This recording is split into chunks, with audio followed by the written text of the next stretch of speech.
Finally જમી પણ લીધું છે. તમે જોઈ શકો છો એ પાછળ કેટલી મસ્તી કરી રહ્યો છે ને ટીવી તો એમની એમ જ ચાલે છે. એ લોકોની ધૂનમાં જ રમે છે.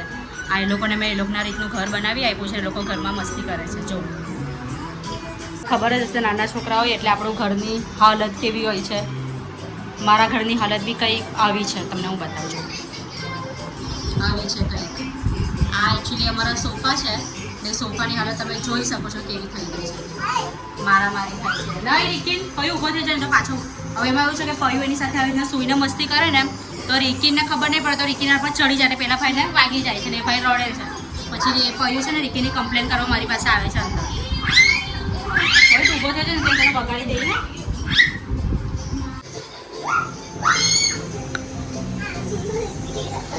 આજનો ટોપિક તમને ખબર જ હશે, તમે ટાઇટલ જોઈ લીધું હશે. આજનો ટોપિક છે કે મેં રિકીનું બ્રેસ્ટ ફીડિંગ કઈ રીતના છોડાવ્યું છે.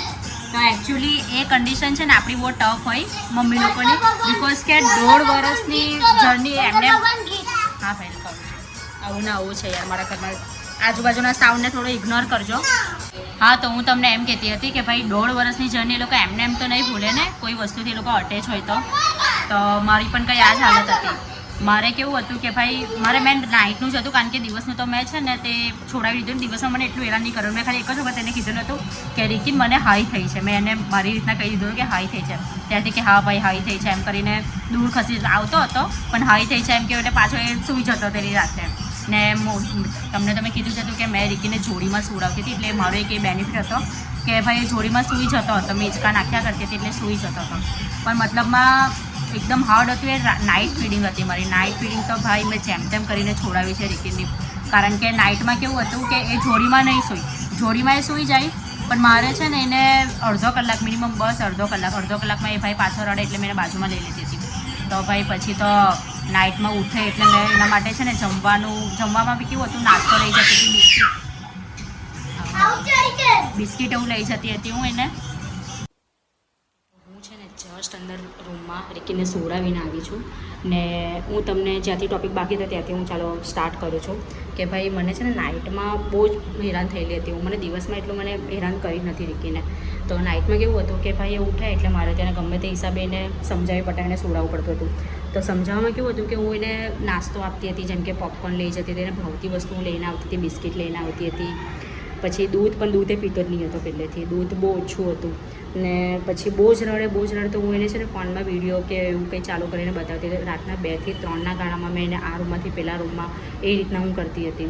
પણ એ છોકરો છોડવા માનતો જ નહીં હતો. પણ પછી મેં પણ એક જ વિચાર કરેલો હતો કે ભાઈ મારે એને આપવું જ નથી. 100 વાતની એક વાત કે મેં આખી નાઇટ જાગી છું તો મારે હવે આપીને મારે બધો ટાઈમ વેસ્ટ નથી કરવો કે ભાઈ આટલી મહેનત કરી છે તો મારે વેસ્ટ નથી કરવી. એ હિસાબે મેં એને આપતી જ નહીં હતી. પણ કહે ને કે ભાઈ છોકરાઓ બી છે ને સમજદાર હોય. તમે લોકો એને 2 થી 3 દિવસ નહીં આપો ને તો એ ચોથા દિવસે પોતે જ સમજી જાય છે કે ભાઈ મને નથી મળવાનું તો મારે ભાઈ હવે જાતે જ સૂવાનું છે. એટલે હું તમને બી એ જ વસ્તુ કહું કે ભાઈ આપણે એને અગર બ્રેસ્ટ ફીડિંગ છોડાવી હોય ને તો પહેલે પોતે અંદરથી સ્ટ્રોંગ થવાનું. એટલે ગમે એટલા રડતા પણ કેવું હોય કે આપણે છે ને પીગળવાનું નથી આમાં, કારણ કે એક એજ હોય ને, એક એજ હિસાબે જ આપણને એ લોકોને આપવાનું હોય છે. ભાઈ 6 મહિના હોય, અમુક લોકો 6 મહિના આપે છે, અમુક વરસ આપે છે. 1.5 વર્ષ મેં 1.5 વર્ષ સુધી આપ્યું છે રિકીનને. પછી મેં વિચાર્યું કે ભાઈ હવે રિકીન પ્રોપર ખાવાનું પણ ખાય છે, બધા ફૂડ એ ખાય છે, એન્જોય કરે છે હીરોઈ. તો મેં એટલે જ વિચારેલું હતું કે ભાઈ હવે મારે બ્રેસ્ટ ફીડિંગ છોડાવી છે. તો બસ જો તમને હજુ ડિટેલ્સમાં જોઈતું હોય તો હું એને અલગથી વિડીયો બનાવીને બતાવીશ તમને લોકોને. તો કંઈ નહીં, તમને વિડીયો ગમ્યો તો તમે લાઇક એન્ડ સબસ્ક્રાઈબ કરજો. રિકીન અંદર સૂઈ ગયો છે.